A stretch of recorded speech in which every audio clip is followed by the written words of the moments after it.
Volvimos. Diego, ahí. Vamos a aclarar porque ya preguntaron varios, queda grabada y después, aparte de grabarla, en Instagram la vamos a subir a YouTube, también la charla. Así que bueno, con eso la van a poder ver los que se perdieron el inicio, la pueden ver en cualquier momento, o si alguien que no la está viendo la quiere ver, la puede ver también en cualquier momento. Martín, perdóname la interrupción, No. sigamos un poquito ahora, disculpame. Bueno,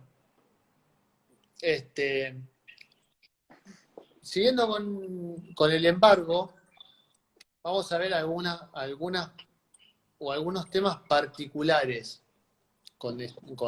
que pueden pasarnos, ¿no? Con el embargo. Por ejemplo, el embargo y la afectación a propiedad horizontal.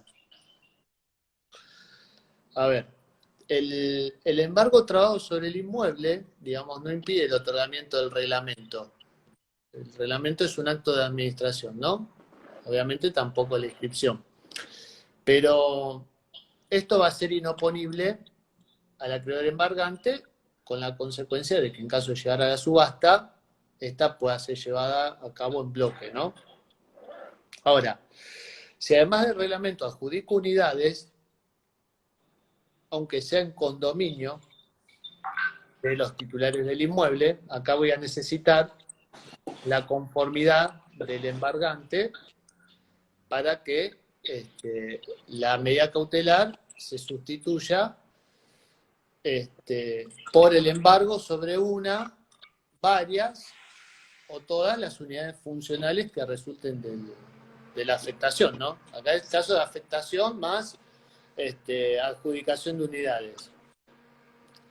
Con relación a la modificación del reglamento, nosotros tenemos la DTR, la 14 del 10, que nos dice que si la modificación afecta unidades en las cuales se encuentren anotadas cautelares, va a ser requisito indispensable la autorización expresa del juzgado oficiante que ordenó la medida para su traslado a las que resulten de la nueva configuración.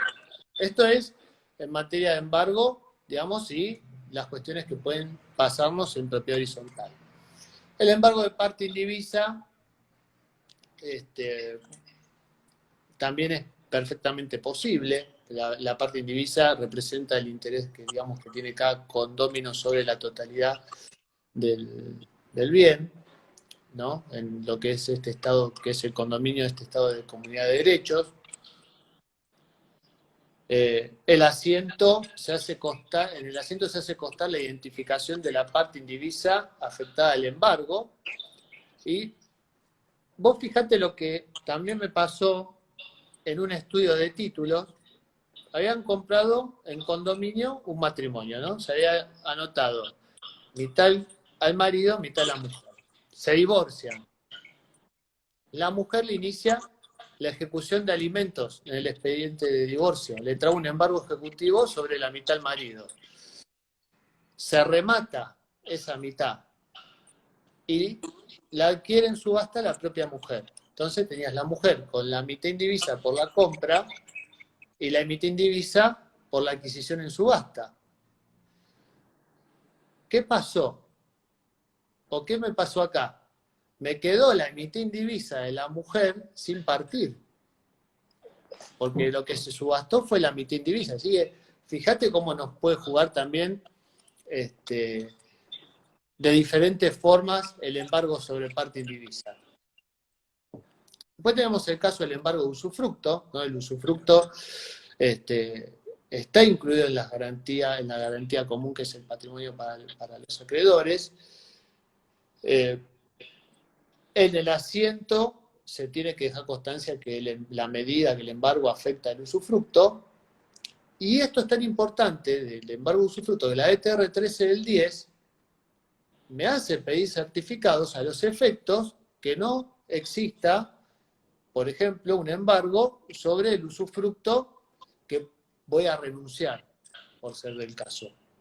Que muchas veces pensamos que no, o sea, el embargo del usufructo lo vemos como algo muy lejano. Acá, pero puede pasar. Claramente.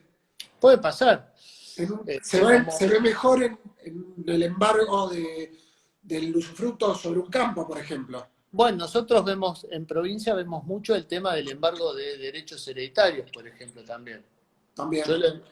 es más, me ha tocado, por eso también es bueno ir a ver Que el es muy importante el expediente, expediente, también para para ver, eso, porque ¿por podemos qué? encontrarnos con algún tipo de medida dentro del expediente cuando estamos haciendo un tracto que a veces en la corrida la omitimos y la verdad es muy, muy importante tener eso en cuenta. Vos hablas de un tracto y una cesión de derechos hereditarios. Sí, ¿Qué claro. pasa si yo cedí los derechos hereditarios y estaba el embargo? Entonces, a ver, con el embargo de los derechos hereditarios no se afecta ningún bien en específico, sino lo que se afecta es la cuota parte ideal que ostenta un coheredero, ¿no? Deudor Sí, dentro de sí, una comunidad hereditaria. El tema es que esta medida no tiene publicidad registral.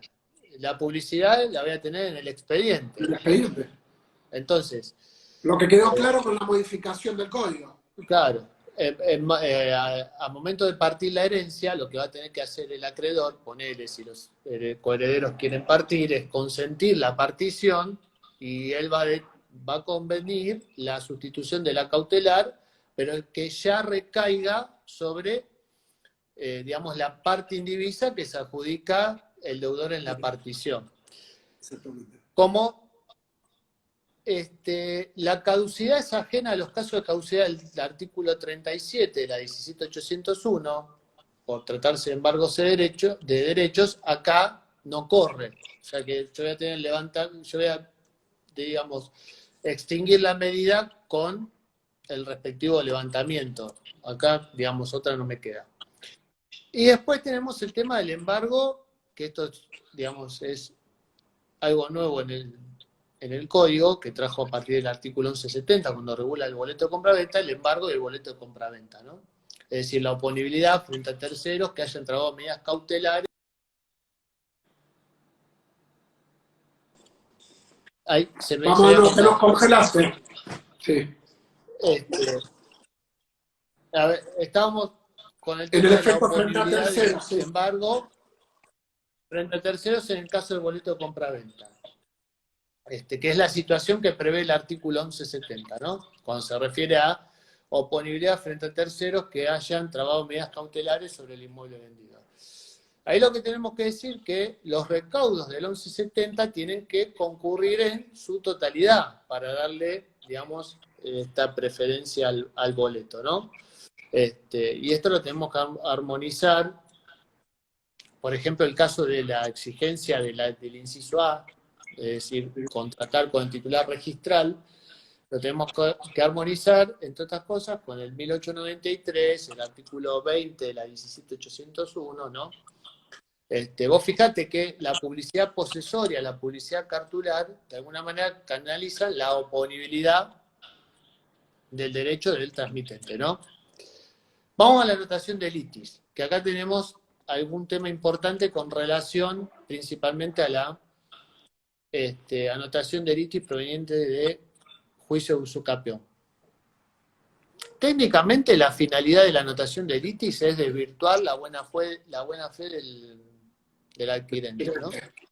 Es decir, ¿qué se pretende? Que el adquirente no pueda después agraviarse de un resultado contrario en un proceso judicial que termine con la pérdida del dominio, ¿no? Generalmente, en juicio donde se discute el dominio y se busca asegurar la publicidad de esos procesos, busco esta medida para que los terceros no puedan prevalecerse de la buena fe del artículo 392, ¿no? Es decir, yo con esto destruyo la buena fe de cualquier adquirente porque le hago oponible esta medida cautelar. No priva la anotación de litis, en general, de la facultad dispositiva del titular, sino que en la escritura basta con tomar conocimiento. La caducidad opera, como toda medida cautelar, a los 5 años. Esto ya también fue tema, digamos, canalizado por los Congresos Nacionales de Derecho Registral, y hoy es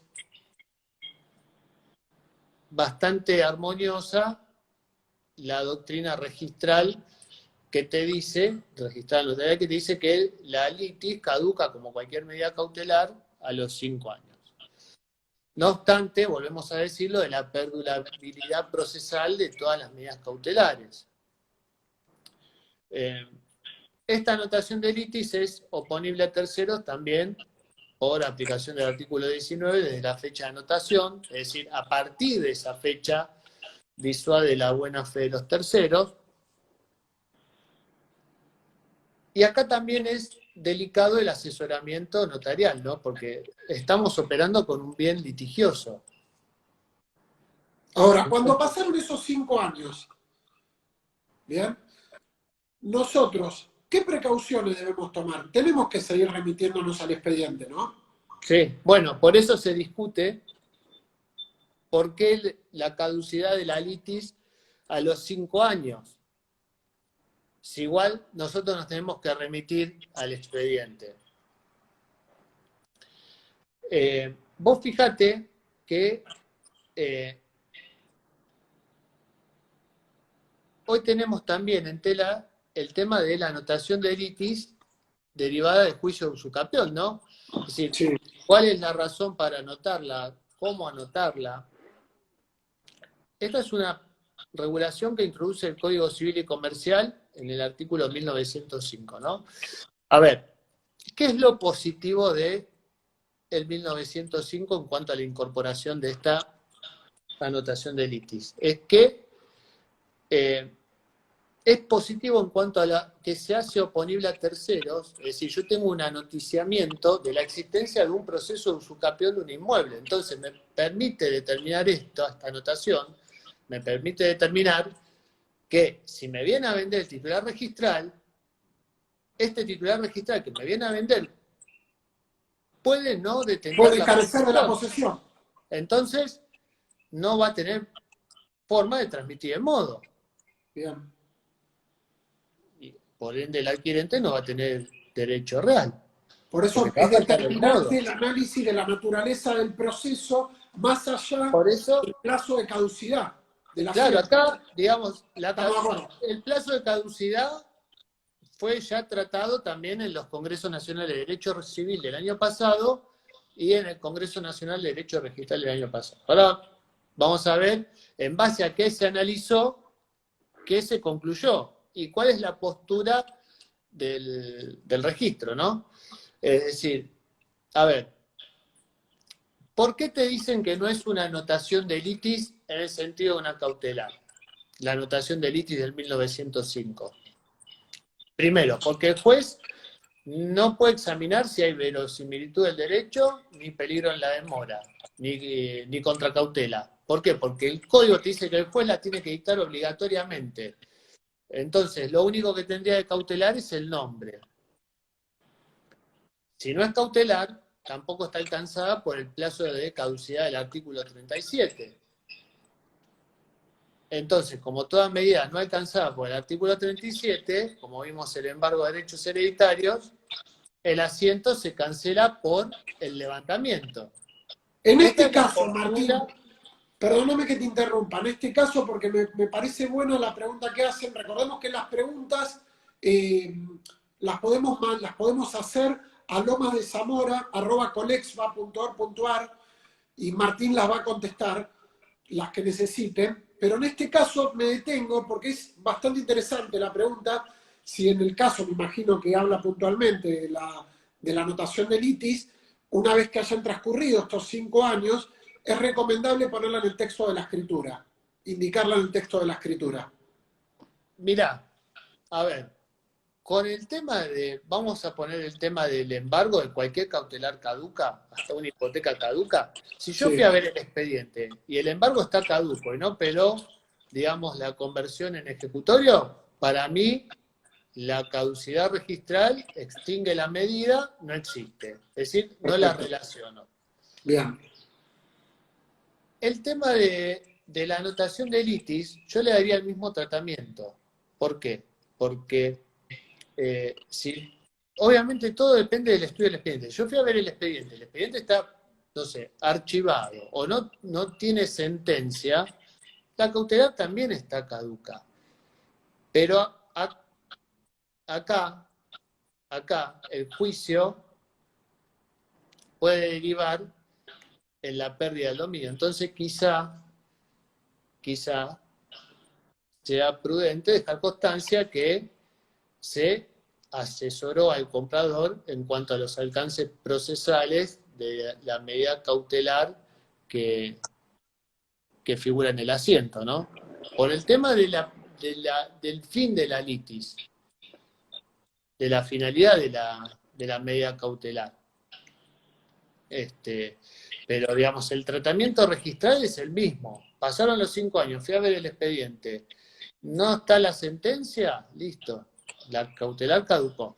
Ahora acá quizá, como estoy tratando con un bien litigioso, yo sí dejaría algún reflejo sobre el asesoramiento, ¿no? Sí. Estábamos con el tema de la litis en los juicios usucapión. Vos fijate, bueno, yo te dije por qué, cuál es el criterio para no tomarla como cautelar. El criterio para tomarla como cautelar, que quizá hoy es una opinión minoritaria, que yo coincido con ese criterio, ¿no? Con este criterio minoritario. Que fíjate que el código en el 1905 te dice que la resolución que confiere el traslado de la demanda o la decisión de la prescripción adquisitiva debe ordenar de oficio la anotación de litis con relación al objeto esta última parte, a fin de dar a conocer la pretensión. A fin de dar a conocer la pretensión. Es decir, esto se identifica con el objetivo, con la finalidad que tiene la anotación de litis en los códigos procesales. Entonces, vos tenés como forma de clasificar las cautelares, digamos, por la forma en que están reguladas, por su trámite, por la finalidad perseguida, es una forma de clasificar las cautelares. Entonces, acá, la finalidad es dar a conocer la pretensión, entonces es una cautelar. Sí, No sí. es una cautelar. Pero esta es la postura, digamos, minoritaria. Tanto en la Congreso Nacional de Derecho Registral como en la Jornada Nacional de Derecho Civil se planteó la discusión y se arribó a que al tratarse de una obligación del juez e incluso de ordenarla de oficio, no resultaría aplicable el artículo 37, ¿no? Con relación al plazo de caducidad. El único registro que tomó posición es el registro de capital, mediante la DTR 5 del 19. ¿Qué te dice la 5 del 19? Que las anotaciones de litis provenientes de juicio de usucapión no se le va a aplicar el plazo de caducidad del artículo 37 de la 17801. Entonces, si yo estoy con un inmueble de capital y me viene a noticiar una litis de un proceso de usucapión, tengo que tener en consideración que a esta anotación de litis no se le va a aplicar el plazo de caducidad. Registro de provincia, todavía no conozco, digamos, opinión oficial cuando hablo de DTR o orden de servicio, ¿no? El registro de provincia hoy te aplica el artículo 37, es decir, la considera una cautelar. Y también otra cuestión importante en materia de anotación de litis es que también tengo anotaciones de litis provenientes de juicios de expropiación. En el marco del artículo 24 de la ley 21.499.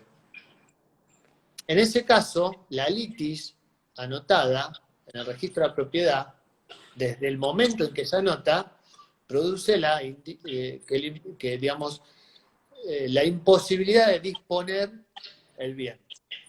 Entonces, acá está bueno hacer un paneo sobre con qué medidas cautelares puedo disponer del bien y con qué medidas cautelares no puedo disponer del bien, que me informe el certificado. ¿Puedo disponer del bien? embargo preventivo y ejecutivo. Anotación de litis. La anotación de litis no me impide disponer. Es decir, yo puedo autorizar la escritura. Hablamos de cautelares con el plazo de vigencia. ¿Cuáles no me permiten disponer? La medida de no innovar, la prohibición de contratar, la inhibición, obviamente, me impide también disponer, y la anotación de litis en la medida en que sea dictada en un juicio de expropiación por aplicación del artículo 24 de la ley 21.499, y voy a tener que tener particular cuidado con la anotación de litis proveniente de un juicio de usucapión. ¿Por qué? Por el tema que hablamos antes de la posesión, porque si me viene a vender el titular registral, al tener anotada la litis por un proceso de usucapión, lo más probable es que este titular no tenga la posesión. Entonces, ojo cuando nos venga informada una cautelar y el acto de disposición que pretendamos otorgar. En cuanto a la medida de no innovar, con esta cautelar lo que se procura mantener, es decir, se procura inmovilizar la situación registral del inmueble que se trata, ¿no? Por lo que se paraliza toda actividad que pueda tener como consecuencia alterar la titularidad registral hasta tanto se dilucide la cuestión judicial en que fue dispuesta, ¿no? Es decir, se persigue la inalterabilidad de hecho y de derecho del objeto sobre el que recae. En materia de medida de no innovar, así en general, el Congreso Nacional de Derecho Registral de Posadas del 86 dijo que la prohibición de innovar tiene el mismo tratamiento que el resto de las medidas cautelares. Es decir, no paraliza la actividad registral, no afecta la reserva previa indirecta y tampoco impide la expedición de nuevos certificados. También en la reunión nacional de directores de registro de propiedad del año 69 se dijo, digamos, antes que este Congreso de Posadas, se había dicho que el sede registral tiene que tener el mismo tratamiento y efecto similar que el resto de las medidas cautelares. Entonces, ¿cuál es el tratamiento registral de la medida no innovar? Es decir, puede ser condicionada por la vigencia de una reserva de prioridad. Yo usé el certificado en término, ingresé el título en término, la medida no innovar tiene que verse desplazada. Tiene que tratarse igual que el resto de las medidas cautelares, porque si no estaría sacando el inmueble del tráfico jurídico. Ojo que en provincia de Buenos Aires nosotros tenemos la DTR 12 del 99 que me trata la medida de no innovar en dos aspectos. Anoticiada en el certificado, donde el certificado me lo van a expedir como informe, sin reserva, pero el tema viene autorizada a la escritura. Si vamos a tratar la medida de no innovar como cualquier otra cautelar, el procedimiento inscriptorio tiene que seguir su curso. Esto es un derecho del adquirente y del tercero. Entonces tiene que quedar condicionada a la resulta de la utilización del certificado en término del ingreso de la escritura en plazo. Pero la DTR 12 del 99, en el artículo 4, nos dice que si se hubiera instrumentado cualquier escritura, ¿no?, que se hubiera instrumentado sobre la base del certificado expedido con anterioridad a la anotación de la medida cautelar, cuando ingreso el título, me ingresa la medida de no innovar, se va a generar una anotación provisoria de mi escritura y se va a armar un expediente para calificar y dictaminar por parte del sector legal del registro, que seguramente me va a resultar favorable, pero en el interín me voy a tener que comer, no sé, 5 o 6 meses que dura un expediente. Entonces, ojo con el tema de la medida no innovar, porque nosotros podemos autorizar una escritura con un certificado limpio, ingresamos el título y en el interín, desde que tuvimos el certificado hasta que ingresamos el título, entró una medida no innovar y nos paralizó transitoriamente el proceso inscriptorio, ¿no? Por la aplicación del artículo 4 de la 17, de la ETR 12 del 99. Y después, más específica que la medida no innovar, tenemos la prohibición de inscribir, que yo la he visto muy poco. Esta prohibición de inscribir es una cautelar que se suele dictar en el marco de una cautelar genérica, ¿no? El fin acá es proceder, ya directamente suspender el procedimiento inscriptorio. Y acá no tenemos tantos congresos de derecho registral a favor, ¿no? Acá que tenemos una orden de un juez que dice al registrador que se abstenga de continuar con el procedimiento inscriptorio, ¿no? Entonces, el documento notarial va a quedar en situación de espera a la resulta del expediente que tramita ante el juzgado que la decretó. En el Congreso Nacional de Derecho Registral del 93 se dijo que la prohibición de inscribir no puede tener como consecuencia la paralización del proceso inscriptorio en función del principio de prioridad y del carácter declarativo de la inscripción. Pero ojo que este criterio no es uniforme, quizás es minoritario, porque en la Reunión Nacional de Directores de Registro de la Propiedad del 2007 y un sector muy grande de la doctrina procesalista dice que la autoridad judicial que la ordena cuenta con, con facultades suficientes para amparar garantías que son similares a las que protege la ley 17.801. Entonces, ojo con el tema de la prohibición de inscribir porque no es tan pacífico en ese sentido, ¿no? Bueno, vamos a la parte, a los levantamientos, que ya es lo, digamos, es lo último. Nosotros tenemos los levantamientos que pueden ser simultáneos con la escritura dispositiva, acá, o la escritura de enajenación. Acá nosotros lo tenemos por aplicación en Provincia de Buenos Aires, tenemos la DTR 7 del 2010. Yes. Ojo que esta DTR no se aplica para las cautelares que vengan, por ejemplo, de procesos administrativos de AFIP. No se aplica para esas cautelares. Y en el marco de la capital federal, esta posibilidad la tenemos a través de la DTR 1 del 98. Tanto en uno u otro caso puedo trabajar tanto con el expediente como con el oficio. Lo que yo tengo que transcribir es la orden de levantamiento de la medida, ¿no?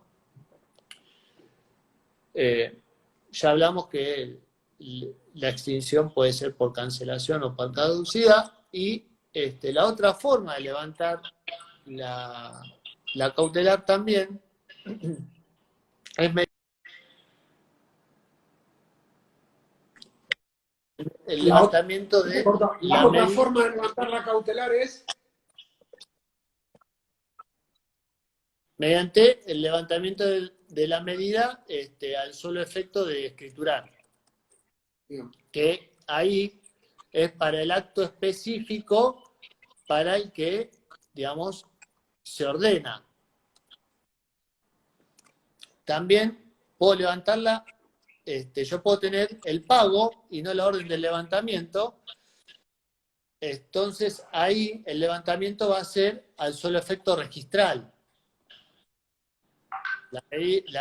Digamos, el embargo ya está, digamos, queda sin efecto porque el deudor le pagó al acreedor, pero no tengo el levantamiento. Entonces ahí el comprador solo lo asume al solo efecto registral, porque como se pagó la deuda, la cautelar ya no tiene razón de ser. Sí, sí. Eh, Acá quizá lo que siempre conviene es además otorgar un poder especial a nombre del comprador para que el comprador continúe con la tramitación judicial del levantamiento, ¿no? En cuanto a las 7 del 2010, podemos trabajar tanto con el expediente como con el testimonio porque la misma DTR se refiere a actuaciones judiciales. Entonces, actuaciones judiciales comprende tanto el expediente como el, el testimonio.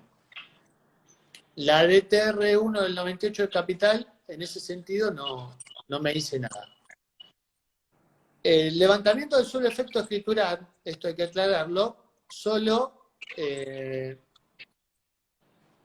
posible con relación a embargos e inhibiciones, no con el resto de las cautelares, ¿no? Y, digamos, el oficio tiene que cumplir una serie de requisitos, como son la individualización, porque, digamos, esta medida es concedida para el otorgamiento de un acto específico. Entonces, hay que individualizar al escribano autorizante, el asiento que se va a levantar, el inmueble, qué clase de operación, el monto, y también individualizar al adquirente.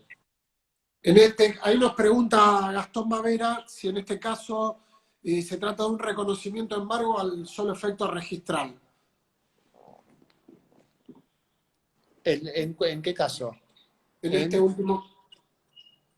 ¿En el levantamiento al solo efecto escritural? Exactamente. No, porque digamos, el levantamiento del solo efecto escritural, la cautelar, digamos, ya no tiene virtualidad porque la deuda se pagó. Lo que no se operó es el levantamiento. Acá yo voy a producir el levantamiento porque con el dinero producido, por ejemplo, de la compraventa, yo voy a desinteresar al acreedor. Entonces el juez me ordena o me permite otorgar el acto para que se desinterese al acreedor. Por eso hay que individualizar todo esto, ¿no? El monto de la operación, quién va a ser el comprador, qué operación, qué inmueble. Y después tenemos un tema que siempre queda sujeto a duda, que es la caducidad, por ejemplo, de embargo del Banco Provincia. Es decir, como no tengo regulación, como pasa con las hipotecas del banco, digamos en su carta orgánica, acá opera la caducidad del artículo 37. Ahí Gastón dice, me refiero al supuesto cuando no tengo el levantamiento. Claro, al solo efecto registral. Es decir, vos cancelaste la deuda está cancelada, cobró el acreedor, ahí vos le decís al comprador, bueno, mirá, vos tenés dos vías, o seguir el juicio, pedir el levantamiento y hacemos el levantamiento simultáneo, o la asumís al solo efecto registral, te otorga un poder especial irrevocable, un poder especial el vendedor para que vos después continúes con el levantamiento. Pero si fue cancelada la deuda y no tengo levantamiento, se asume al solo efecto registral. Que en ese caso, digamos, la asunción al solo efecto registral no tiene ninguna implicancia con el tema de ARBA, ¿no? Como vimos cuando tenemos que, cuando asume, digamos, el embargo que no está pago, cuando la deuda no está paga, perdón. Y bueno, con la caducidad esta del tema del Banco Provincia, más o menos tenemos un panorama de lo que es el tema notarial de las cautelares. No sé si queda alguna pregunta o alguna duda ahí. ¿Tenemos que agregar constancia de pago a la escritura? Yo creo que con el estudio del título que hacemos en el expediente es suficiente. Para mí, ¿no? Porque, digamos, el pago está verificado en el expediente. El tema implica, por eso también acá toda la actividad nuestra, implica que el resultado final, que es el documento notarial, supone que el escribano verificó la existencia del pago de la deuda en el expediente. Para mí no sería necesario, ¿no? Sí, quizá guardar una copia en la carpeta para un eventual estudio de títulos, pero no más que eso. Bien. Bueno, veo que no hay más preguntas. Igual ya sabemos que las preguntas las pueden hacer a lomas de Zamora, @colexpa.ar. Martín, ¿querés agregar algo más? No, más o menos era lo que teníamos Todo lo que teníamos más o menos preparado. preparado, Bueno, sí, para Martín, repasar. de más está transmitirte el agradecimiento de todos tus compañeros de mesa directiva y de toda la Junta Ejecutiva de Lomas. Decirte que sos muy claro, como siempre, muy solidario en cuanto a tu No, prestación para hacer cualquier cosa de estas, cualquier evento o charla de este tipo. Así que bueno, ahora podemos seguir con los noveles del Consejo Federal, que está el escribano Javier Moreira hablando de bienes digitales en la herencia, y mañana a las 4 de la tarde los esperamos, que vamos a estar hablando de la naturaleza jurídica, la función notarial, presente y futuro, con el escribano y amigo Posteraro Sánchez. Martín, nuevamente gracias, saludos a gracias a todos y ustedes. los esperamos mañana. Nos vemos. Gracias.